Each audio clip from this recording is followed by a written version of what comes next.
Bom dia, irmãos. Nós retornamos aí para 1 Coríntios 15. Dessa vez está dando alguma microfonia. Ok? Tá bom. Voltamos aí para 1 Coríntios capítulo 15, versos 12 a 34. E nós retomamos de onde nós paramos semana passada. No último domingo nós tratamos de 1 Coríntios 15, versos 1 a 11. Tratamos a respeito da ressurreição de Cristo. E agora, Paulo começa a argumentar a respeito da certeza dessa ressurreição. Ele vai colocar diante de nós uma série de argumentos a respeito do que aconteceu com Cristo, o que vai acontecer com os que esperam em Cristo para o futuro e a necessidade da gente ter um bom fundamento quanto a isso. Um ponto importante que eu preciso destacar antes de ler a passagem e começar a exposição da mesma é que em nenhum momento Paulo vai tratar do destino dos incrédulos nessa sessão. Aliás, no capítulo inteiro, ele não menciona nada sobre a ressurreição dos injustos e o julgamento final deles. Porque esse não é um problema em disputa na igreja em Corinto, não era uma questão que foi levantada ali pelaquela audiência, e a preocupação de Paulo aqui é, sobretudo, das implicações da ressurreição de Cristo na vida dos cristãos. Então, o destino terrível dos ímpios é deixado de lado. Paulo trata disso em 1 Tessalonicenses, outras epístolas, Jesus vai falar disso nos evangelhos sinópticos, mas o ponto de Paulo aqui é desenvolver as implicações da ressurreição para aqueles que creem em Jesus. E o que ele quer argumentar é que aquilo que aconteceu no passado recente, da perspectiva de Paulo, lembra que 1 Coríntios é escrito aí mais ou menos 20 anos depois da morte e ressurreição de Cristo. Então, o ponto de Paulo é mostrar o que aconteceu tão recente, a ressurreição de Cristo, tem impacto na vida dos cristãos naquele momento e no dia final, no dia derradeiro, quando Cristo voltar em glória. Vamos ler a passagem então, 1 Coríntios 15, versos 12 a 34. Ora, se o que se prega é que Cristo ressuscitou dentre os mortos, como alguns de vocês afirmam que não há ressurreição de mortos? E se não há ressurreição de mortos, então Cristo não ressuscitou. E se Cristo não ressuscitou, é vã a vossa pregação e é vã a fé que vocês têm. Além disso, somos tidos por falsas testemunhas de Deus, porque temos testemunhado contra Deus que ele ressuscitou a Cristo, ao qual ele não ressuscitou, se é certo que os mortos não ressuscitam. Porque se os mortos não ressuscitam, também Cristo não ressuscitou. E se Cristo não ressuscitou, é vã a fé que vocês têm, e vocês ainda permanecem nos seus pecados. E ainda mais, os que adormecem em Cristo estão perdidos. Se a nossa esperança em Cristo se limita apenas a esta vida, somos as pessoas mais infelizes deste mundo. Mas, de fato, Cristo ressuscitou dentre os mortos, sendo ele as primícias dos que dormem. Visto que a morte veio por um homem, também por um homem veio a ressurreição dos mortos. Porque assim como em Adão todos morrem, assim também todos serão vivificados em Cristo, cada um, porém, na sua ordem. Cristo, as primícias, depois os que são de Cristo, na sua vinda. E então virá o fim, quando ele entregar o reino ao Deus e Pai, quando houver destruído todo o principado, bem como todo potestade e poder, porque é necessário que ele reine até que tenha posto todos os inimigos debaixo dos seus pés. O último inimigo a ser destruído é a morte, porque ele sujeitou todas as coisas debaixo dos seus pés. E quando diz que todas as coisas lhe estão sujeitas, certamente exclui aquele que tudo lhe sujeitou. Quando, porém, todas as coisas lhe estiverem sujeitas, então o próprio Filho também sujeitará àquele que todas as coisas lhe sujeitou, para que Deus seja tudo em todos. De outra maneira, que farão os que se batizam por causa dos mortos? Se de fato os mortos não ressuscitam, por que se batizam por causa deles? E por que também nós nos expomos a perigos a toda hora? Dia após dia morro. Eu afirmo isso, irmãos, pelo orgulho que tenho de vocês em Cristo Jesus, nosso Senhor. Se como homem lutei em Éfeso contra feras, qual foi o meu proveito? Se os mortos não ressuscitam, comamos e bebamos, porque amanhã morreremos. Não se enganem, as más companhias corrompem os bons costumes. Voltem à sobriedade como convém e não pequem, porque alguns ainda não têm conhecimento de Deus. Digo isso para a vergonha de vocês. O tema, então, dessa sessão é a certeza da ressurreição. Ela pode ser dividida em 3 partes. A primeira parte vai do verso 12 ao verso 19. E Paulo começa a mostrar para a gente aqui quais são as consequências de se negar a ressurreição de Cristo. Se antes, capítulo 15, versos 1 a 11, Paulo resume a mensagem cristã ou resume o cristianismo puro e simples em poucas sentenças, isto é, aquilo que é mais central para a fé cristã é que Cristo morreu pelos nossos pecados, segundo a Escritura, foi sepultado, ressuscitou ao terceiro dia, segundo as Escrituras, e ele vai dizer que essa mensagem foi pregada de forma unânime pelos apóstolos. Ele também vai lembrar, no texto anterior, que os coríntios receberam essa mensagem e creram nela. Só que alguma coisa agora começa a mudar. No verso 12, Paulo começa a mostrar para a gente que ele foi informado de que algumas pessoas, não todas, mas algumas pessoas dentro da igreja em Corinto começaram a gerar um problema dentro daquela comunidade. Provavelmente, crentes de origem gentílica, que não tinham pano de fundo judeu, que já tinham aí uma noção da ressurreição do corpo, da futura ressurreição do corpo, alguns crentes gentílicos começaram a disputar a noção da ressurreição. Já no texto sagrado a gente vê um exemplo disso em Atos capítulo 17, verso 32, quando Paulo está pregando no Areópago, lá em Atenas, o centro dos discursos políticos e religiosos daquela grande cidade, agora decadente, e ele começa a falar da ressurreição do corpo, o discurso dele é cortado, o sermão dele é interrompido, e começa a ser uma disputa, e ele é ridicularizado pelos gregos, porque ele cria na ressurreição do corpo. Para gregos, o crer na ressurreição da matéria era algo tosco, algo impróprio. Eles criam na imortalidade da alma, eles criam que a alma tinha uma potência para existir e de forma imortal, ela eventualmente podia transmigrar em outro corpo mais adiante para cumprir o seu destino e vir a alcançar a purgação, mas crer na ressurreição do corpo, para o grego, isso era absurdo. E parece que esse tipo de noção entrou dentro da igreja em Corinto. O que a gente precisa lembrar aqui, mais uma vez, é que essa igreja, e essa é a vantagem da gente considerar o livro todo numa exposição bíblica, essa igreja que estava lutando com divisões, essa igreja que lidava com um caso disciplinar muito grave e grosseiro e não via problema em manter os ofensores como membros da sua igreja, essa igreja cujos membros, ou alguns deles, abusavam da liberdade cristã, outros membros casavam com mulheres ou com maridos não cristãos e faziam negócios e celebravam sociedade com pessoas não crentes, essa igreja que se orgulhava do seu conhecimento, da sua sabedoria, essa comunidade é tão ciosa dos dons espirituais, especialmente dos mais espetaculares, essa mesma igreja agora está enfrentando um problema gravíssimo, ou seja, ela está comprometendo um dos elementos centrais da doutrina cristã e da fé cristã. Por quê? Porque me parece, pensando no contexto em que a igreja está inserida, essa igreja quer ser simpática à cultura, ao seu entorno. Essa igreja quer ser uma igreja amigável. Ela quer ganhar as pessoas daquela cidade cosmopolita, agora uma cidade central na Caia, um hub de comércio no mundo antigo. Essa igreja quer ganhar essas pessoas. E ela não pode ganhar gregos destacando o que é ofensivo para eles, ou seja, que o Salvador deles e nosso levantou dentre os mortos com seu corpo renovado e restaurado.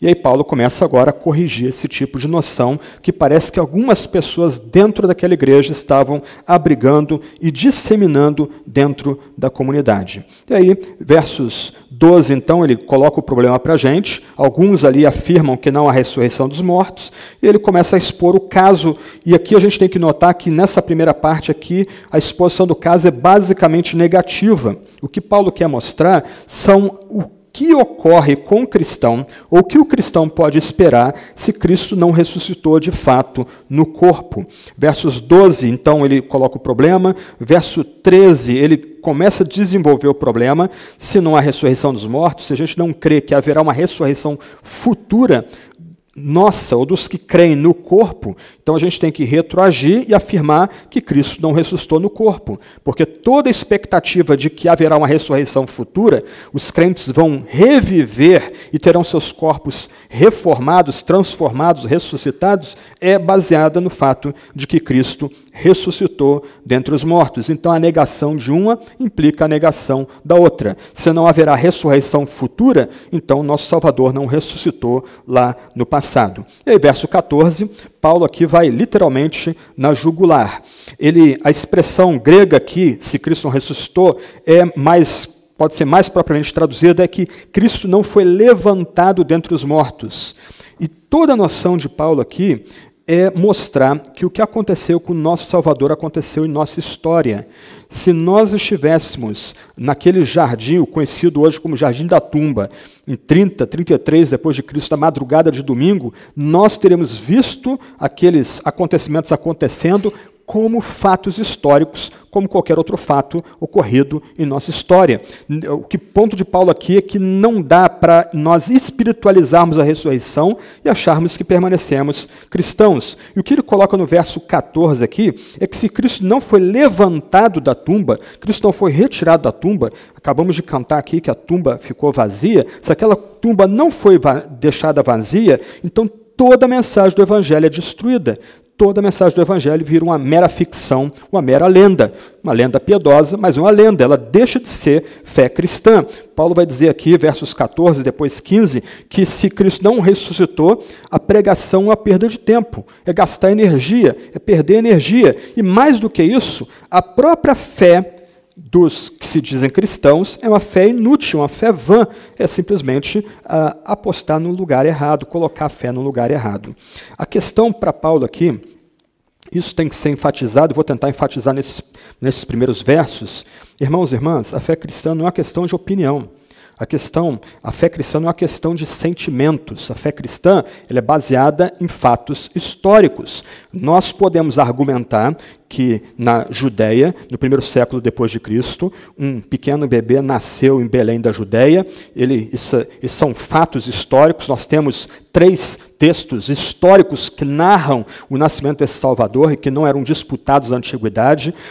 Esse neném, ele cresceu, ele foi nutrido. Esse neném, que era um rabi, foi reconhecido como Messias, como aquele especialmente ungido para aqueles que andavam com ele. Esse homem agora que veio de Nazaré para pregar na Galiléia e na Judéia foi crucificado numa certa data. Há uma disputa aí, 29, 30 depois de Cristo, 33 depois de Cristo. E esse, 3 dias depois do julgamento e crucificação, ele ressurgiu dentre os mortos. Ele morreu de fato naquela cruz. O soldado romano que o espetou viu sangue ser vertido do peito dele, ele foi colocado à sepultura e ele ressuscitou de fato dentre os mortos. Ele reviveu. O cristianismo não é uma questão de opinião, não é uma questão da gente botar no liquidificador aquilo que a gente acha bacana, bonitinho, ajuntar várias sentenças e ideias de pregadores e misturar tudo. Beleza, aqui eu tenho a minha fé cristã, são as minhas opiniões. Não, o cristianismo, segundo Paulo, segundo o Novo Testamento, segundo a Sagrada Escritura, é baseado em fatos históricos. Deus, o Deus Criador, ele entrou em nossa história, ele agiu em nossa história, ele criou eventos e fatos que podem ser investigados e devem ser reconhecidos como verdadeiros. E nossa fé repousa sobre esses fatos históricos. Se Cristo não ressuscitou, então, a pregação é inútil. Nós estamos perdendo tempo no que nós fazemos aqui. Os crentes em Corinto perderam seu tempo lá atrás, em 55 depois de Cristo, nos seus ajuntamentos. E mais do que isso, Paulo começa a mostrar outras implicações práticas muito sérias da negação da ressurreição de Cristo e da ressurreição vindoura dos mortos.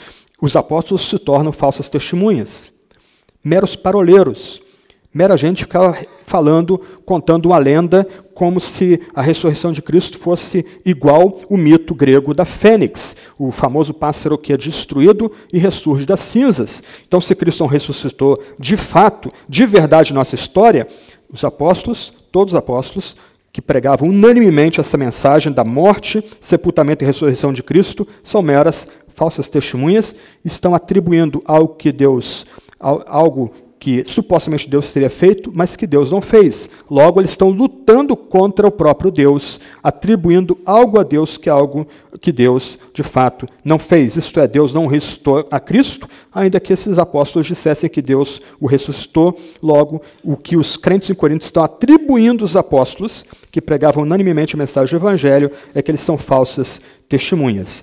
E mais do que isso, se Cristo não ressuscitou, a fé, mais uma vez, nota que é uma repetição aqui, a fé dos coríntios é inútil. Eles perderam o tempo deles com a fé cristã. Eles gastaram o tempo deles à toa. E mais ainda, para tornar pior a situação, eles permanecem em pecados. Nós lemos semana passada, Romanos capítulo 4, os versos finais de Romanos 4, e se você lembrar, Cristo foi morto e ressuscitado para nossa justificação, para que nós recebamos a justiça desse mesmo Cristo sobre nós, tornando a nossa situação totalmente quite para com Deus. Nós confiamos que todo o nosso pecado é perdoado ao colocarmos a fé em Jesus, porque esse mesmo Jesus, nosso Senhor e Messias, ele foi morto pelos nossos pecados, foi sepultado e ao terceiro dia ressuscitou dentre os mortos. Em outras palavras, a negação de que Cristo não ressuscitou de fato, alguma coisa do tipo, Cristo ressuscitou no meu coração, Cristo ressuscitou no fato de que a mensagem cristã continua sendo pregada, anunciada. Isso é tudo bobagem. Mas o fato de pessoas acharem isso torna a fé vã, mantém pessoas em pecado, toda a noção de segurança de perdão de pecados é abandonada, e mais do que isso, Paulo continua, aqueles que morreram supostamente em Cristo estão perdidos. Não há nenhuma esperança para eles de que haja algo melhor do que essa vida ou algo acima dessa existência. E aí Paulo arremata aqui no verso 19. Se não há ressurreição, os cristãos são as pessoas mais infelizes do mundo. Qual a motivação para nós levantarmos de nossa cama domingo ou semana após semana, dia após dia? Qual a motivação que nós temos para sair da nossa casa, para trabalhar numa cidade incerta, nos arriscando à violência, nos arriscando a ser atropelados? A gente não controla a nossa vida. A gente não controla nem os cabelos caem da nossa cabeça, quanto mais nossa vida, nossa existência. Algumas vezes, por passarmos muito tempo na igreja, na comunidade cristã, a gente se acostuma com algumas palavras-chave da fé cristã. Eu tratei disso semana passada. A gente se acostuma com o evangelho, aí a palavra perde a sua força para a gente, a palavra perde a sua beleza para a gente. A gente se acostuma com a noção de ressurreição, e a gente tende a espiritualizar a noção da ressurreição. Aí a noção da ressurreição perde a força para a gente. Talvez você esteja muito tempo na igreja, na fé, e talvez você tenha que se acostumado com essas ideias, mas dá um passo para trás e tenta imaginar um mundo por olhos de um incrédulo. O incrédulo não tem esperança. O incrédulo não tem escapatória nesse mundo. O incrédulo pode tentar mudar o mundo por meio de ideologia, por meio de política, ele só consegue semear mais destruição, mais raiva e mais ódio ao tentar reconstruir a sociedade.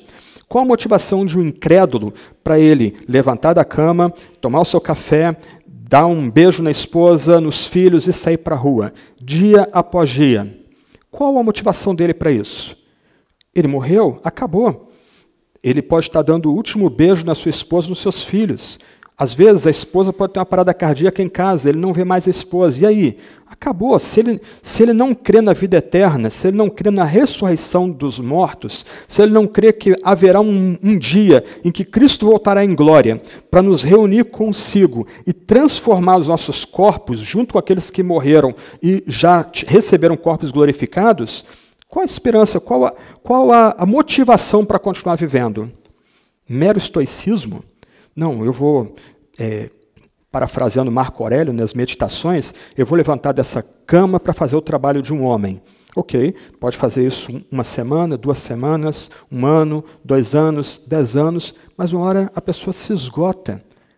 Uma hora a pessoa não tem mais esperança. Se Cristo não ressuscitou, nós somos os mais infelizes entre as pessoas. Por quê? Porque nós, durante algum tempo, nutrimos a ideia de que Cristo ressuscitou. Se isso não é um fato histórico verificável, se isso não aconteceu em nossa história, a gente está crendo numa mera superstição, numa mera lenda, nada diferente do que, mais uma vez, o mito da Fênix lá do passado.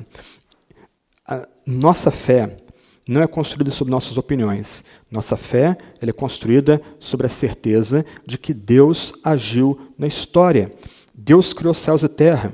Mesmo com a queda de nossos primeiros pais, e Paulo vai trabalhar com esse ponto na passagem seguinte, no texto seguinte, Deus prometeu a Eva um mediador já no Éden.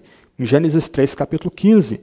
Por toda a história do Antigo Testamento, o que nós vemos são as poderosas intervenções de Deus na nossa história, salvando, redimindo, perdoando, trazendo o povo do exílio, no tempo determinado, que Paulo chama de plenitude dos tempos, Cristo veio, nascido de mulher, ele foi crucificado, foi sepultado, ressurreto, assunto aos céus, está sentado à destra de Deus, à direita de Deus, comandando com o Pai toda a criação, fatos históricos, Deus agindo na nossa história. Então, um ponto importantíssimo para nós aqui nessa passagem, talvez a questão mais importante aqui, é que a gente não pode resumir a doutrina da ressurreição ao que nós experimentamos no nosso coração.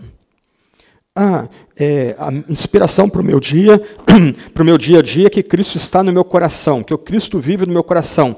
Cristo não vive no seu coração, ele está à direita de Deus o Pai. Ele está à destra de Deus o Pai, nos céus, de onde vai vir para julgar vivos e mortos. Ele ressuscitou dentre os mortos. Ele levantou dentre os mortos ao terceiro dia. Na madrugada de domingo, uma pedra foi removida e Cristo foi ressuscitado. Fatos, não opinião. A mensagem cristã, então, ela é baseada em dados, em sentenças, em proposições e não em meras opiniões que, como Paulo vai dizer, escrevendo para Timóteo, se tornam meras fábulas. Aqui, eu queria citar um comentarista chamado Werner de Boer. É bem interessante a citação dele. É uma citação longa, vocês vão receber o PowerPoint mais adiante, vocês podem depois voltar a ela. Mas olha o que esse erudito diz. Para muitos membros da igreja, o cristianismo parece ser formado de ideias e opiniões sobre as quais depois traçamos nossos próprios pensamentos. Se algumas dessas opiniões são plausíveis, adotamo-las. Se outras, como por exemplo a ideia da ressurreição, permanecem estranhas para nós, riscamo-las. Apesar disso, não deixamos de ser cristãos, porque decididamente aceitamos outros pensamentos cristãos. A vida cristã não se trata de opiniões, mas de fatos pelos quais nossa vida é determinada agora e na eternidade. Se riscarmos a ressurreição, não será riscada com isso uma ideia que pudesse ser substituída por pensamentos diferentes, mas será sido tirada a base de toda a nossa salvação. Proclamação vazia, fé vazia, apóstolos carimbados como profetas de mentiras, fardo permanente do pecado, adormecidos perdidos, miséria sem esperança da existência cristã. Esses são os escombros que a pessoa inteligente causou com que ela imagina ser uma operação mental inofensiva, num ponto da doutrina que lhe é incômodo. Ou a gente aceita todo o evangelho, ou a gente não é cristão de fato. E o evangelho, a mensagem mais básica é que Cristo morreu pelos nossos pecados, segundo a Escritura, foi sepultado, ao terceiro dia foi ressuscitado entre os mortos, segundo a Escritura. E por essa mensagem que a gente é salvo.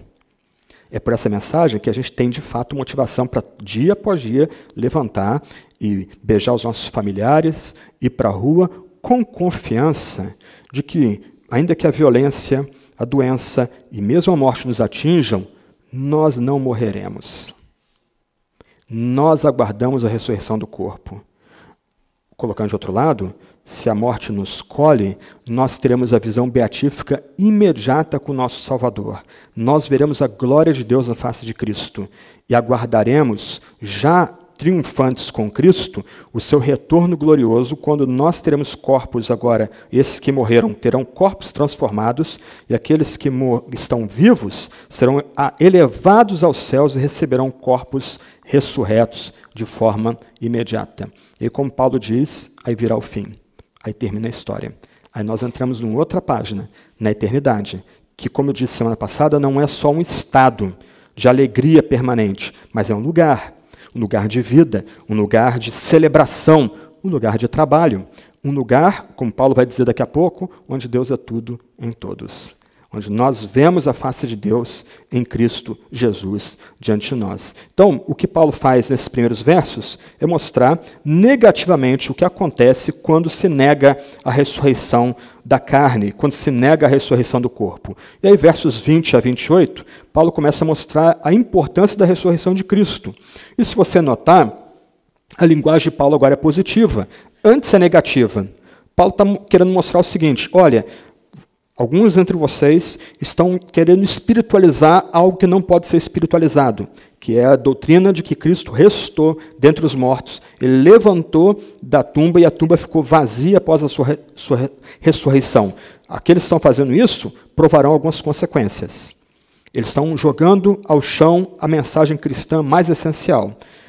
no afã de ganhar pessoas para a fé, a mensagem não pode ser adulterada, não pode ser modificada. O cristianismo permanece de pé ou cai se a gente anuncia a mensagem de forma íntegra, que é calcada em fatos históricos. Um ponto aqui, um parênteses, é que Paulo aqui é intensamente hebreu. Ele não é grego. Eu não tenho tempo aqui, mas Paulo está citando bastante o Antigo Testamento de forma direta e indireta nessa passagem. E como um bom hebreu, Paulo não está querendo saber de metafísica. Ele não está querendo investigar quem é Deus na eternidade. Ele está tratando e colocando diante dos crentes em Corinto, diante de nós aqui, fatos. A nossa fé fica de pé por causa de alguns fatos que ocorreram na nossa história e Deus mesmo é que criou esses fatos. Aí agora ele começa a tratar positivamente a importância da ressurreição de Cristo. Verso 20, ele começa a dizer que Cristo é, nota que é o plural, as primícias dos que dormem. A imagem aqui vem do Antigo Testamento. A imagem aqui é do fiel em Israel, no Antigo Testamento. Ele está cuidando do seu campo, arando o seu campo, começa a nascer trigo. O primeiro trigo que nasce, esse fiel vai cortar aquele trigo, vai levar ao templo para, numa celebração de ação de graças, consagrar aquele trigo a Deus. As primícias. A ideia aqui é que aquele trigo, o primeiro trigo cortado no campo, é a esperança de que aquele campo vai dar muito trigo para o tempo que virá, para o futuro. Paulo, então, usa essa imagem do Antigo Testamento, conhecida pelos crentes em Corinto, para mostrar alguma coisa a respeito da ressurreição de Cristo. Então, ele começa dizendo que Cristo é esse primeiro recolha de trigos que, em louvor, é dada ao próprio Deus. E ele para um pouquinho para introduzir um outro ponto. Então, ele vai mudar da noção de recolha de cereais do campo para agora começar a tratar de outro ponto importante, ou seja, a nossa união com Adão e com Cristo. Paulo, de certa forma, resumidamente, ele trata aqui do que ele já tratou em Romanos 5, capítulo 12, ou capítulo 5, versos 12 até 21, a noção da solidariedade da humanidade. A humanidade estava em Adão, ou a humanidade está toda em Adão, e essa humanidade, ela herda o pecado e a morte, a condenação que estavam sobre Adão, e agora aqueles que estão em Cristo recebem vida e justiça e eternidade na medida que estão conectados com Ele. A ideia aqui não é fácil, mas a gente tem que seguir aqui o argumento de Paulo. Ele faz uma analogia, então, entre esses dois personagens históricos, Adão e Cristo. E um ponto importante aqui que a gente tem que notar, Paulo não lida com Adão como também se fosse um mito. Para Paulo, Adão é um personagem tão histórico quanto o próprio Jesus Cristo. Daí, um comentário aqui que eu poderia fazer, não dá para encarar, por exemplo, Gênesis 1, 2 e 3 como se fosse um tipo de história mitológica, uma história primeva, que não tem muito contato com a história real, porque na medida do argumento de Paulo aqui, Adão é um personagem histórico também. E o que Adão fez tem consequências para toda a humanidade, assim como Cristo. O que Cristo fez também tem consequência para aqueles que estão nele. Então, a gente pode tentar traçar uma coluna e colocar no começo da coluna Adão e Cristo, e colocar embaixo de cada lado da coluna o que aqueles que são ligados aos cabeças da humanidade, eles herdam. Então, aqueles que estão em Cristo, em Adão, vão herdar pecado e morte, uma existência natural, uma existência carnal, uma existência marcada pela temporalidade. Aqueles que estão em Cristo, eles vão herdar a existência espiritual, uma existência que já é marcada pela esperança da eternidade, vão herdar a justiça e a vida por vir. O que Paulo quer mostrar para a gente aqui, nesse tipo um parênteses que ele faz no meio da sua argumentação, porque ele vai retomar o argumento aqui das primícias, é mostrar que o que esses dois personagens históricos fazem tem consequências para toda a humanidade. O que Adão fez num jardim, num lugar bucólico, sem pecado, teve consequências para toda a humanidade. É o que os teólogos chamam de pecado original, é introduzido com a queda de Adão. Quando Adão, diante da árvore da vida e da árvore do conhecimento do bem e do mal, toma o fruto da árvore do conhecimento do bem e do mal, não só ele cai, mas a sua esposa cai e toda a humanidade cai com ele. Toda a humanidade agora é pecadora, recebe pecado e recebe a ira de Deus, o desprazer de Deus por causa do pecado de Adão. Talvez você levante a questão, mas, puxa, isso é injusto. Por que Deus está tratando a gente assim? Por que eu tenho que receber em mim a pecado e a morte por causa da escolha de outro homem, por causa da ação de outro homem? Bom, se a gente estivesse no lugar de Adão, a gente teria feito as mesmas escolhas que ele. Ele era só nosso representante. O que ele fez é jogado sobre nós, mas se qualquer um de nós estivesse no lugar dele, também teria feito as mesmas escolhas e poluído toda a raça humana. Então, de um lado, a partir de Adão, toda a raça humana ela herda existência natural, pecado e morte. Agora, Paulo vai colocar que aqueles que estão em Cristo, e o contexto aqui não nos permite dizer que toda a humanidade está em Cristo, o contexto destaca aqueles que estão pela fé em Cristo, eles vão herdar, do outro lado, não só a união com Cristo, não só a existência espiritual, mas também a justiça que vem de Cristo e a vida que há em Cristo Jesus. Aqui eu cito Thomas Goodwin, um puritano, e ele diz o seguinte: diante de Deus há dois homens, Adão e Jesus Cristo, e todos os outros homens estão pendurados nos cinturões deles dois. Então, se Adão fez uma escolha maldita e toda a humanidade herdou as consequências dessa escolha maldita, em termos de pecado e morte e condenação, aqueles que estão em Cristo, eles não só recebem justiça que vem de Cristo, o completo perdão de pecados, mas recebem também a vida que vem de Cristo, a nutrição que vem de Jesus e a ressurreição que também vem de Jesus. Por isso, o parênteses que Paulo introduz aqui. Ele quer mostrar que a ressurreição de Cristo não é um mero evento isolado. Assim como Cristo é as primícias, isto é, o primeiro feixe de trigo que é consagrado no templo, na expectativa de que haja mais colheita no futuro, assim também o que Cristo opera como primícias é dado gratuitamente para todos que estão acoplados, estão unidos com ele. E aí Paulo fecha o parênteses e volta ao ponto principal, isto é, mostrar como a ideia das primícias se conecta com o plano de Deus. Verso 23, quando Cristo for vivificado, ou melhor, quando Cristo vivificar aqueles que estão nele, aqueles que estão ligados e unidos a ele pela fé, haverá uma ordem aqui.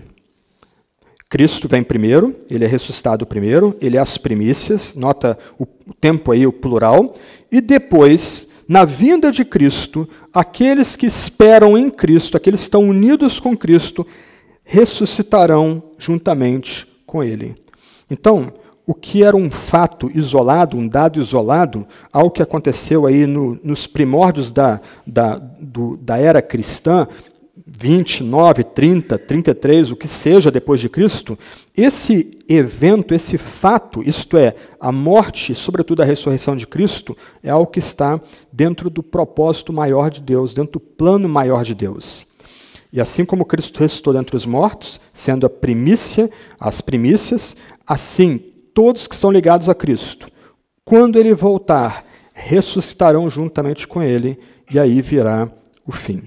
É interessante que, na estrutura do pensamento de Paulo aqui, não há um hiato entre a ressurreição que os cristãos provaram no último dia e o fim da história, o fim do tempo. Cristo volta em glória, aqueles que já dormem com Cristo terão seus corpos imediatamente transformados e já descerão das alturas com o próprio Cristo. Aqueles que estão vivos, eles serão levantados aos céus, arrebatados aos céus, terão seus corpos renovados e ressurretos de forma imediata. Eles serão unidos nesse grande exército. Aliás, toda a linguagem de Paulo aqui é militar. Paulo visualiza toda essa situação, todo esse panorama, melhor dizendo, como uma campanha militar onde o general entra e depois as outras milícias vão sendo arregimentadas junto com esse general, e aí todos, aqueles que morreram, aqueles que estão vivos, descem com Cristo ressurretos para, uma vez julgando a criação, reinar sobre toda a criação. E aí virá o fim.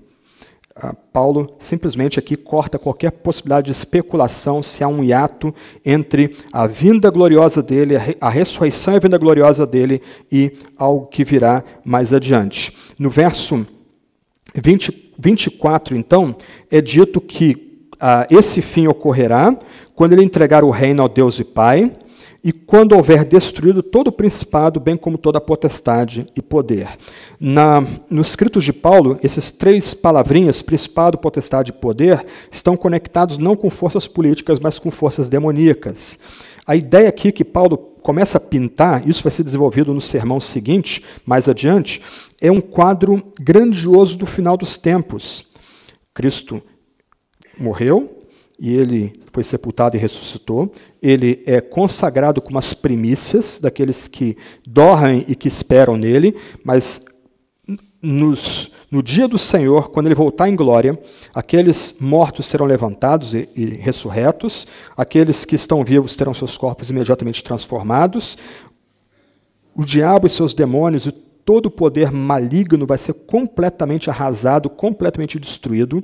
A vitória será completa, inclusive sobre a própria morte. A própria morte será morta no último dia. Verso 26, o último inimigo a ser destruído é a morte.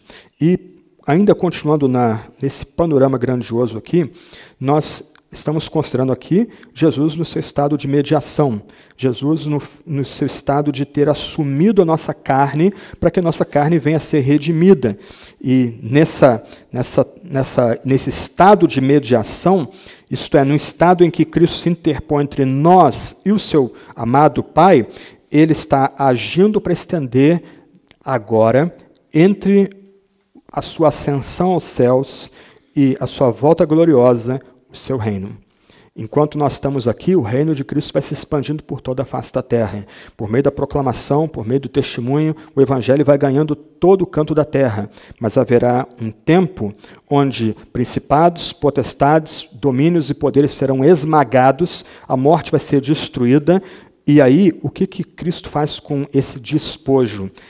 A imagem aqui é beligerante. É de um rei ou de um príncipe que venceu seus inimigos do campo de batalha e traz espadas partidas, escudos rasgados, lanças quebradas, armaduras machucadas e cheias de sangue, e apresenta ao seu rei. Está aqui, ó, o despojo é seu.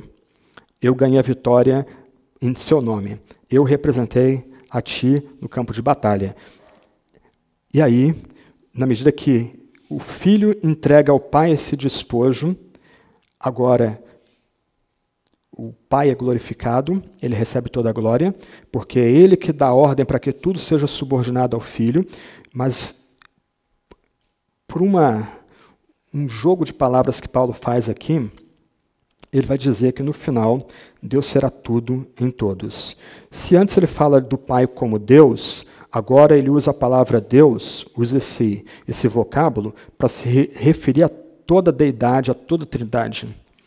Quando vier o fim, quando Deus, ou melhor, quando Cristo vencer os seus inimigos, entregar os despojos ao Pai, acaba a história, e aí nós somos banhados com toda a Santa Trindade.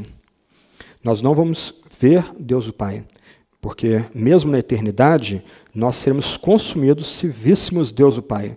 Como é dito na Sagrada Escritura, na eternidade, nós vamos ver a glória do Pai na face do Filho, porque o Filho tem agora, nesse estado, a sua natureza humana em toda a sua potência e toda a sua glória.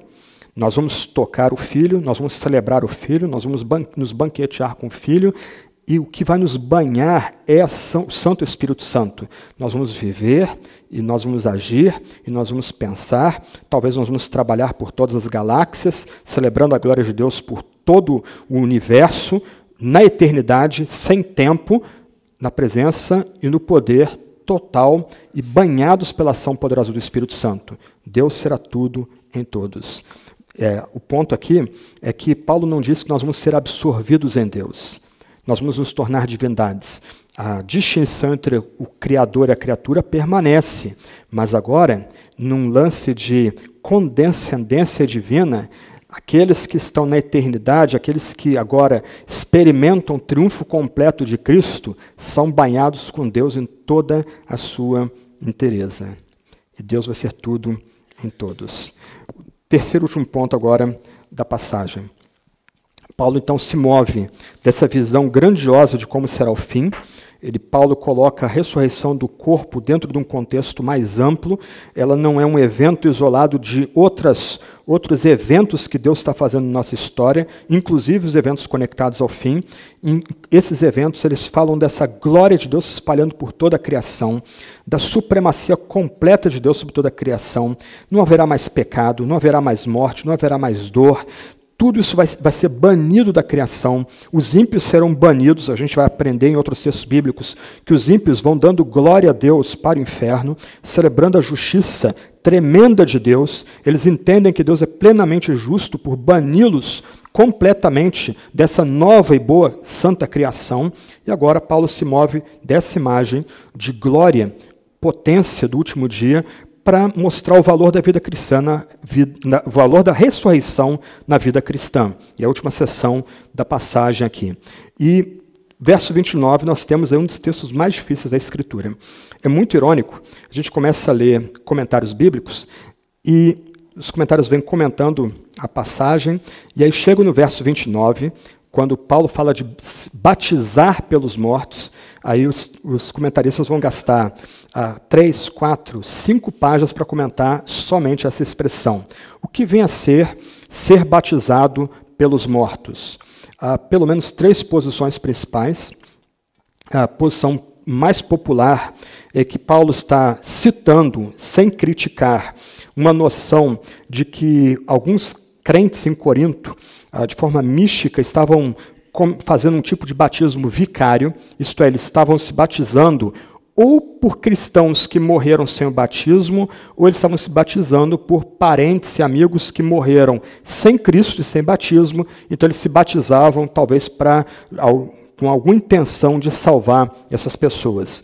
Por incrível que pareça, essa é a posição talvez mais popular entre comentaristas, ainda que, primeiro ponto, a Bíblia não menciona essa noção em nenhum outro lugar. Segundo ponto, nenhum escritor cristão antigo vai citar essa posição também nos seus documentos, nos seus escritos. Na verdade, somente no 2º e 3º século, alguns grupos heréticos começam a introduzir essa noção, e hoje, na atualidade, os mormons eles têm essa noção de se batizar para aqueles que já faleceram, um tipo de batismo vicário e místico para atribuir salvação a outros por conta do batismo.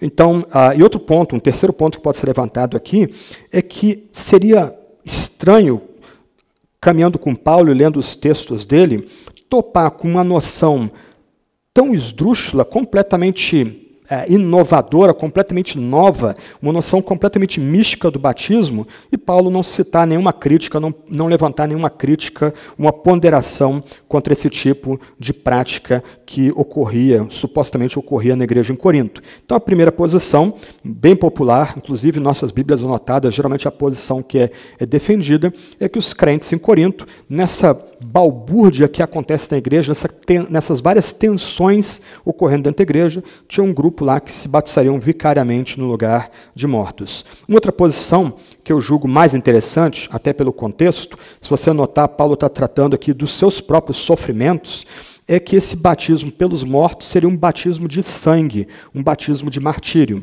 Se você notar mais adiante, Paulo fala das suas dores, das suas lutas, ele confrontou bestas feras em Éfeso, e há uma dúvida se essas feras são literais ou uma metáfora que Paulo sugere ali, mas o fato é, quando nós vamos, por exemplo, para 2 Coríntios capítulo 11, a gente vê um catálogo imenso de sofrimentos de Paulo. Paulo era um apóstolo pronto a morrer. Ele tinha tamanha confiança na ressurreição de Cristo da vida eterna, que ele pregava tempo e fora de tempo, pronto a dar sua vida pelo Evangelho. Então, parece fazer um pouco mais sentido Paulo dizer mais ou menos, seria essa noção aqui, de que adianta eles estarem prontos a sofrer o batismo de sangue, ou morrer, ou ser batizados à sua morte, se Cristo de fato não ressuscitou. É o ponto que ele está trabalhou já anteriormente. Se Cristo não ressuscitou, sofrer por Cristo é vão, é perda de tempo. Tomar pedrada, chicotada, ser esbofeteado, ser difamado ou caluniado por Cristo, ser preso, viver sob a sombra do martírio, isso é simplesmente perder tempo, se Cristo não ressuscitou de fato. E um ponto que talvez ajude aqui é que o Senhor Jesus Cristo, em Marcos capítulo 12, versos 38 e 39, Lucas capítulo 12, versos 50, ele fala de um batismo para a morte também. Ele, ao ser confrontado com alguns discípulos, ele pergunta se aqueles discípulos estão prontos a tomar o cálice que ele vai tomar, estão prontos a provar o batismo de morte que ele vai receber mais adiante. Então, essa segunda posição parece ser uma posição mais adequada à luz do contexto. Mas há uma terceira posição que me parece que soa melhor aqui. É que o texto pode ser lido da seguinte forma: por causa dos cristãos mortos, vocês se batizam. Em outras palavras, por causa do testemunho de cristãos que já morreram, aqueles crentes em Corinto estão sendo batizados. Quando você lê 1 Coríntios 15 como um todo, além de Paulo estar falando no contexto dessa citação de dor e sofrimento por amor do Cristo ressurreto, do outro lado, quando ele fala de mortos, aqui em 1 Coríntios 15, ele está falando de mortos cristãos, de cristãos que morreram, que dormiram no Senhor. Então, me parece, terceira posição, e essa é uma posição que me parece uma hipótese que faz mais sentido aqui dentro da passagem bíblica, é que Paulo está dizendo o seguinte ponto: olha, se vocês estão em dúvida quanto à ressurreição do corpo, se vocês estão tentando reinterpretar esse ensino que é essencial e inegociável para o Evangelho, porque alguns de vocês, impressionados com a vida de outros cristãos que já morreram, estão buscando o batismo. É inútil buscar o batismo se Cristo não ressuscitou dentre os mortos.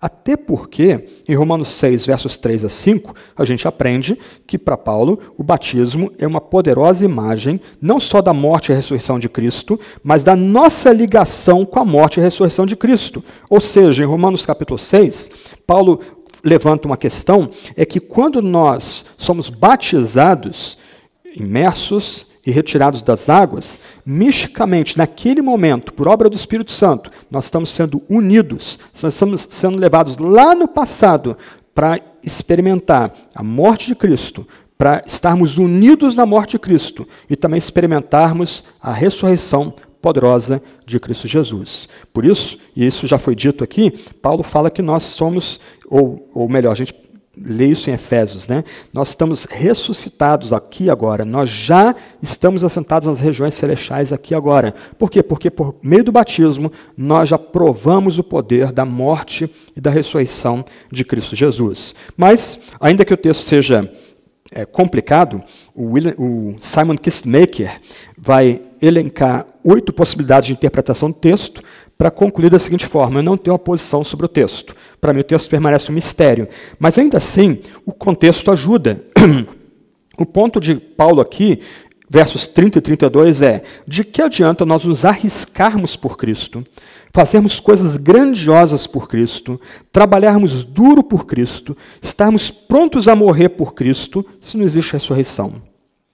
Mais uma vez, se Cristo não ressuscitou, tudo isso é inútil, tudo isso é perda de tempo. Aqui, a gente pode reinterpretar a famosa aposta de Blaise Pascal, o grande matemático do século XVII. Se Cristo não ressuscitou, e a gente está apostando aqui que Cristo ressuscitou dentre os mortos, nós não perdemos nada. Se Cristo não ressuscitou de fato. Aqui é uma conversa de maluco, de louco. Ok? Se Cristo não ressuscitou, nós somos só carolas. Gente bacaninha, gente boazinha, né? Ok, inofensivos. Agora, se Cristo ressuscitou, e nós aqui estamos pela fé apostando na ressurreição de Cristo, quem não creu na ressurreição de nosso Salvador vai perder tudo no dia final, e nós vamos receber tudo. Vida eterna, glória abundante, Deus sendo tudo em todos. Mais uma vez, o que Paulo agora está destacando, ele se move da doutrina e do ensino para a vida prática. Uma doutrina que não pode ser vivida de forma autêntica não é verdadeira. E o que Paulo está mostrando aqui é que cristãos que espiritualizam a ressurreição do corpo, eles não conseguem viver de forma autêntica com os seus postulados. E aí, Paulo introduz aqui uma ironia, ainda no verso 32, né? Se os mortos não ressuscitam, comamos e bebamos, porque amanhã morreremos. Irmãos, qual é a esperança de quem não é cristão para continuar vivendo nessa vida? A nossa vida é fácil? É agradável? Não, a gente vive num campo de batalha. Eu costumo brincar que O Brasil não é para amadores, mas há países piores do que o nosso, em situação social, econômica, política pior do que a nossa. Viver essa vida não é brincadeira. Viver essa vida aqui não é um passeio. Isso aqui não é um mar de rosas, como é cantado pelos poetas. Não, a vida é dura, a vida é rude. Nós passamos dores e sofrimento nessa vida. Problemas de saúde, perdemos colegas, amigos, companheiros, companheiras. A vida não é brincadeira. O que mantém a gente firme, vivendo com dignidade, é que Cristo morreu pelos nossos pecados, segundo a Escritura, ele foi sepultado, ao terceiro dia ressuscitou no corpo, segundo a Escritura. Ele é a primícia dos que creem. Assim como ele foi ressuscitado e foi assunto aos céus, aqueles que estão unidos com ele, não mais com o velho Adão, esses serão ressuscitados e entrarão na glória eterna. Se não há ressurreição, beleza, então tudo isso aqui é inútil, a gente está perdendo todo o nosso tempo aqui. Vamos comer, se empanturrar, vamos beber. A ideia aqui é de gratificação, é de aferir prazeres no que é terreno. Ok, vamos meter a cara. E aí a gente entende agora porque pessoas entram numa espiral de orgia sexual. O sexo monogâmico não satisfaz essas pessoas. Elas têm uma inquietação dentro de si que elas precisam de algo. Ok, então o problema é minha companheira, eu preciso de outra companheira. Aí muda de companheira. E aí ele coloca toda a sua esperança de preencher o seu anseio mais profundo de intimidade em outra companheira. Ele vai descobrir que rapidamente um companheiro ou companheira não consegue satisfazer esse anseio.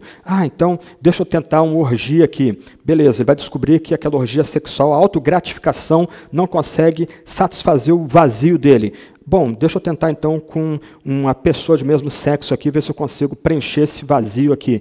Simplesmente uma espiral de destruição do que o ser humano é naquilo que é mais importante para si, a imagem e semelhança divina. E ele, em vez de buscar se alegrar em outras pessoas, ele usa e abusa de outras pessoas, e ele é usado e abusado por outras pessoas, ele se degrada e é degradado. Por quê? Porque ele não entendeu que a nossa esperança não reside nesse mundo. Por mais que pessoas vivam sem esperança aqui e agora, e tentem buscar prazer no que é terreno, isso aqui vai acabar. Vai haver um momento em que Cristo vai voltar com toda a sua potência e glória, os demônios vão ser completamente destroçados, completamente derrotados. Paulo vai dizer em 2 Tessalonicenses que o anticristo vai ser derrubado pelo sopro da boca do Messias. Você imagina isso? Um ser poderoso, um ditador que controla toda a nossa existência, que arrota poder, e de repente nosso Salvador vem e não dá nem palavra, ele simplesmente assopra, e esse anticristo se desfaz na presença dele. É isso que é colocado diante de nós aqui. Se Cristo não ressuscitou, beleza, vamos parar tudo aqui, a gente está perdendo nosso tempo, nós apostamos na noção errada, vamos desfrutar dos prazeres desse mundo. Agora, do outro lado, se Cristo ressuscitou de fato, ai de nós, se a gente não está colocando nossa fé em Jesus Cristo. Pobres de nós, se nós não buscamos em Cristo, não só alegria e satisfação e paz, e o senso de estarmos totalmente perdoados, mas a esperança de que um dia, não só nós, junto com Ele, triunfaremos sobre a morte, mas reencontraremos nossos entes queridos. E esse outro lado patético da humanidade sem Deus e sem Cristo. Irmãos, pensa no ciclo da vida e da morte. Vários de vocês já enterraram entes queridos aqui. Pensa, esquece um pouco que você é cristão e tenta olhar isso da perspectiva do não cristão. Você enterrando um ente querido que você tocava, você caminhava com aquela pessoa, você ouvia aquela pessoa, você beijava aquela pessoa. Ok, ela morreu. Se não há ressurreição de Cristo, qual o significado da vida? Qual o sentido da existência? Aquela pessoa acabou, vai virar pó. Você manda abrir a tumba, é só pó, acabou. Olha como é pesado não ser cristão. Olha como é que é opressor não colocar a fé em Jesus. Olha como é que é um beco sem saída, um tipo de labirinto que não tem como sair, que é não colocar a fé em que Cristo morreu pelos nossos pecados, segundo o testemunho do Antigo Testamento. Foi sepultado, ao terceiro dia foi levantado dos mortos, também segundo o Antigo Testamento. Ao colocar nossa fé nesse Salvador, que agiu na nossa história, que poderia ter sido captado por celulares, câmeras, o que seja, lá atrás, 30 depois de Cristo, 30 da nossa era cristã, ao colocar nossa fé nele, nós não somos apenas banhados por perdão completo, por senso de significado e propósito, mas nos é garantida a vida eterna que vem por meio de um triunfo espetacular desse mesmo Jesus Cristo. E aí Paulo conclui o texto, lembrando que ele cita aqui um ditado grego, está citando um poeta grego, Menandro, ele vai dizer, as más companhias corrompem os bons costumes. Em outras palavras, igreja em Corinto, cuidado com o que você anda. Igreja Trindade, cuidado com o que você anda. É bacana entrar no YouTube para ver a última controvérsia teológica, a gente se gasta, fica com raiva, etc. e tal. Para que você vai dar like para esse tipo de coisa? Para que você vai perder tempo com esse tipo de exercício pífio? Simplesmente ficar ouvindo lixo regurgitado por heréticos. Medita em Cristo. Se gasta em Cristo. Se conecta com outros irmãos e irmãs que amem esse mesmo Salvador. Conversem com eles sobre como é bonito a esperança da vida eterna, o que nós esperamos desse banquete que nos vai ser dado do outro lado da eternidade, ou na eternidade. Gasta tempo meditando com Cristo. Cuidado com quem você anda, cuidado com o que você escuta. As más companhias pervertem os bons costumes. É bem curioso Paulo citar aqui não a Bíblia, mas um poeta grego. E por último, uma pancada nos crentes em Corinto. Voltem à sobriedade. Parem de pecar. No nosso grupo aí de WhatsApp, né, virou um monte de figurinha entrando no grupo de bate-papo da nossa igreja, né, mas eu achei bacana, alguém mandou uma figurinha lá, essa eu tive que salvar. Maiara, eu salvei do Sr. Bean também, tá? Eu gostava muito dos filmes dele. Mas a figurinha é o seguinte, heresia detectada. O que Paulo está colocando aqui, gente, é que essas pessoas dentro da igreja em Corinto, que estão semeando essa reinterpretação da ressurreição, eles estão pecando. Heresia é pecado. E pecado aqui, primeiro é contra Deus. O que esses soberbos, é o que Paulo está tratando nesse último verso, estão colocando, semeando dentro da igreja, é um pecado contra Deus, em primeiro lugar, mas é um pecado contra a própria igreja e tem que ser repudiado. E aí Paulo, ele dá um tapa de luva de pelica aqui. Eu acho que foi o Tiago Guerra que pregou 1 Coríntios 8, não é? Então, logo no começo, Paulo vai destacar que aquela igreja, vamos lembrar do contexto, que está lutando com divisões, aquela igreja que tolera um pecado grosseiro, estúpido, né, um caso de incesto, e acha que isso é muito espiritual e por isso é tolerado, essa igreja que não lida bem com liberdade cristã, essa igreja que não lida bem com o casamento, uma igreja dividida quanto à questão da ceia, onde os ricos se banqueteiam, esquecem os pobres que chegam ali para cear ou para ter uma refeição antes da ceia. Essa igreja é muito soberba.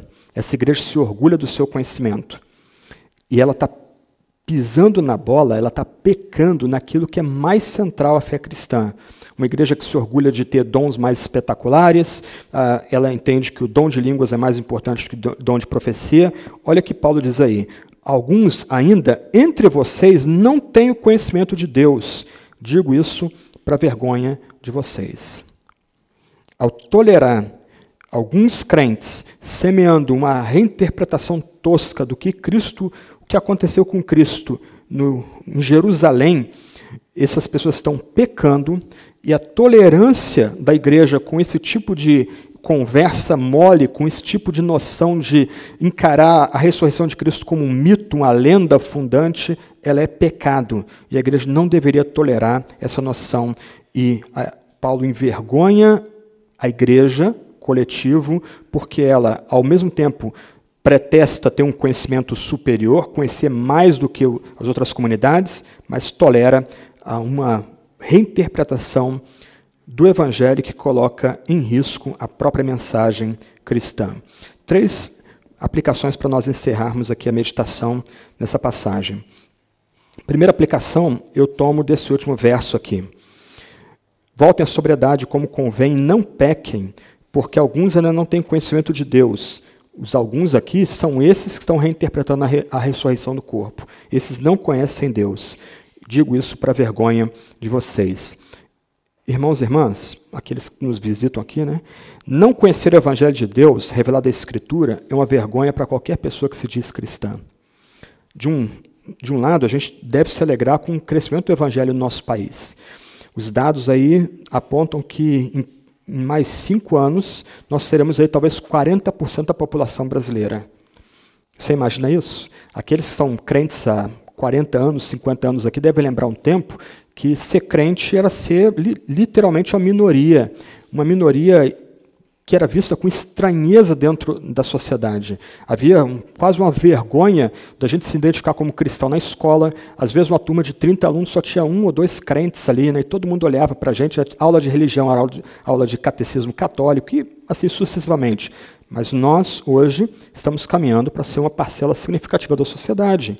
1/3 do país praticamente evangélico, se identificando como evangélicos. Mas que evangelho esses evangélicos têm? Qual é o que esses evangélicos têm como o coração da sua fé? Se eles não conseguem dizer que evangelho é que Cristo morreu pelos nossos pecados, foi sepultado, ressuscitou ao 3º dia, segundo o testemunho da Escritura, eles não são cristãos de fato. Eles podem dizer, se identificar com valores do cristianismo, com aspectos éticos do cristianismo, mas eles não entenderam o que é o cristianismo de fato. Se nós não conhecemos o Evangelho de Deus, que é dado para a gente nesse livro, na Sagrada Escritura, a gente está envergonhando a fé cristã. Nós estamos não só passando vergonha, mas nós estamos embaraçando a fé cristã, nós estamos embaraçando o testemunho cristão. E me parece, irmãos e irmãs, que não conhecermos o evangelho de fato, ou a igreja maior, né, aqueles que se dizem evangélicos no país, não conhecerem o evangelho de fato, explica termos tantos ditos evangélicos envolvidos em escândalos até toscos. Não conhecer o evangelho de Deus, revelado na Escritura, é uma vergonha para qualquer pessoa que se diz cristã. Segunda aplicação. Qual o significado da vitória de Cristo sobre a morte? Negativamente, sem a ressurreição de Cristo, não há perdão de pecados. Os apóstolos são falsas testemunhas, como Paulo mesmo diz aqui. Aqueles que morreram não existem mais. Acabou, né? A morte é o fim. E arriscar a vida por Cristo é loucura. Isso negativamente. Agora, irmãos e irmãs, se Cristo ressuscitou dentre os mortos, se Cristo é aquele que venceu a morte na sua morte, nossa vida tem que ser diferente. Nossa vida tem que ser alegre, nossa vida tem que ser, nós temos que viver de forma confiante, nós temos que viver de forma esperançosa, porque nós agora não estamos mais ligados ao velho homem, a Adão, mas nós estamos ligados a Cristo, unidos misticamente com Ele, recebendo vida dele por meio do Espírito Santo. Nossa vida tem que ser diferente. A postura do cristão tem que ser diferente. Um cristão amuado com foi mal, mas as ilustrações quando era garoto, né? Lembra da Iana Hard dos desenhos de Hanna-Barbera? Ó vida, ó dia, ó mundo cruel. Não tem um monte de crente que é assim? Esse tipo de crente que age como Hard não entendeu o significado da vitória de Cristo sobre a morte. E a vitória de Cristo sobre a morte não é uma metáfora, não é uma lenda piedosa, não é uma linguagem mítica perdida no passado, não é uma mera parábola, mas a vitória de Cristo sobre a morte é retratada e pintada na Bíblia com toda a sua monstruosidade. Aquele que estava morto reviveu, e reviveu no seu próprio corpo, um corpo poderoso, mas no seu próprio corpo. Isso vai ser o tema do próximo sermão. Mas o fato é, lembra do quadro de Caravaggio? Aqueles que andaram com Cristo ressurreto, tocavam nele, viram suas feridas, se alimentaram junto com Cristo, beberam junto com Cristo, aprenderam junto com Cristo, receberam ordens para levar o Evangelho a todo mundo pelo próprio Cristo. Se Cristo venceu a morte e Cristo venceu a morte e sua ressurreição, nossa vida tem que ser diferente. Nossa vida tem que espelhar esse triunfo de Cristo dentre os mortos. Nós já estamos ressuscitados com Cristo. Nós já estamos assentados nas regiões celestiais. Como disse C.S. Lewis, num dos seus sermões, no Peso de Glória, Se você está sentado do lado de um cristão e de uma cristã, você não está sentado do lado de uma pessoa ordinária, de uma pessoa comum. Você está sentado do lado da pessoa que já está sentada nas regiões celestes, já está com Cristo e será ressuscitada com Cristo no último dia. Por fim, a fé cristã não é opinião. A fé cristã é baseada em fatos. Desconfie, então, de crentes que têm a sua fé como um tipo de quebra-cabeça que não se encaixa. Uma série de opiniões ali que não são contraditórias, não conseguem ficar, não dá liga ali. O cristianismo é baseado em fatos. Deus agiu na nossa história. Sobretudo, no clímax da história, na plenitude do tempo, como diz Paulo em Gálatas 4:4, Deus agiu em Cristo Jesus. E Deus agiu poderosamente em Cristo Jesus, não só entregando ao pavor da morte, fazendo com que Deus sangrasse pelo nosso pecado e fosse sepultado, mas Deus tirou Cristo da sepultura, fazendo que ele triunfasse sobre a morte. A nossa fé não é baseada em opinião. Mais uma vez, nossa fé é baseada em fatos, fatos verificáveis, fatos do Deus que age com poder na história. Então, voltando ao poema que eu li semana passada, a gente não pode debochar de Deus, dizendo que a ressurreição de Cristo é uma metáfora, a história da ressurreição é um tipo de anedota, ou alegoria, ou um mito fundante. A gente não pode fazer a ressurreição de Cristo uma parábola, a gente não pode deixar a coisa menos monstruosa. Nós temos que abraçar a verdade da Escritura, de que o nosso Salvador morreu na cruz pelos nossos pecados, ele foi sepultado e ao terceiro dia ele foi levantado dentre os mortos como a primícia dos que dormem. Por causa da ressurreição de Cristo, nós agora, cheios de esperança, aguardamos o seu triunfo final, quando ele entregar os despojos do mundo ao seu amado Pai, quando nós formos ressuscitados e recebermos corpos transformados, aí seremos banhados pelo próprio Deus. Deus será tudo em todos. Vamos orar.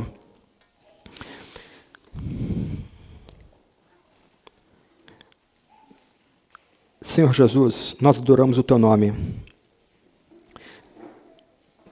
Nós louvamos o Teu nome. Tu és um com o Teu amado Pai e com o bendito Espírito Santo. Tu és Deus e Senhor junto com o Pai e com o Espírito. Mas, ó Cristo, o Senhor não se agarrou ao que te era de direito, mas se revestiu de humanidade. Ó Cristo, tu te vestiste de carne humana. Ó Jesus, tu assumiste a natureza de um escravo. Ó Cristo, nós celebramos o teu nome, porque tu fizeste isso por amor de pecadores e para a glória do Pai e do Espírito. Nós adoramos a ti, ó Jesus. Nós colocamos nossa fé em ti, ó Jesus, porque tu morreste pelo nosso pecado. O Senhor fez o que nós não conseguíamos fazer.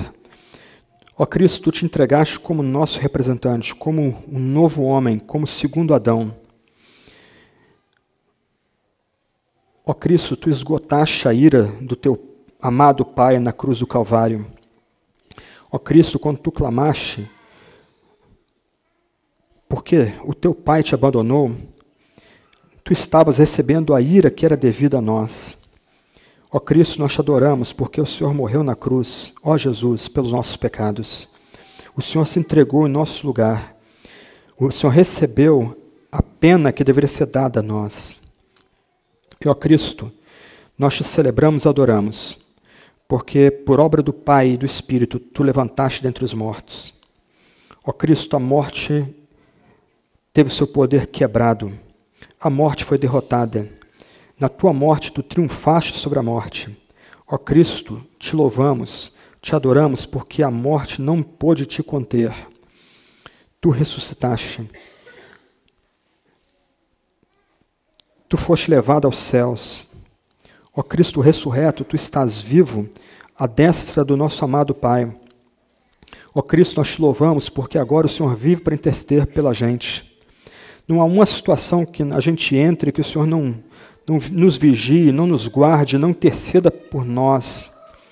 O Senhor em tudo foi tentado, mas viveu sem pecado. Olha as nossas falhas, olha os nossos pecados.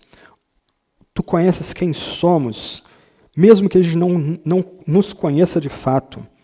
Tem misericórdia de nós, ó Senhor Jesus. Tem piedade de nós. Cobre-nos com teu manto de justiça. Dá-nos, ó Deus, ó Deus Cristo, a certeza de que fomos perdoados. Ó Cristo, infunde em nós o anseio pela vida eterna. Dá a nós a esperança de que a morte foi derrotada e que reinaremos em glória contigo, teu Pai, no futuro. Dá-nos, ó Deus, o anseio pelo aquele grande banquete que teremos no teu dia, no dia da tua vitória. Oramos em teu nome, ó Jesus, nosso único e suficiente Salvador. Amém.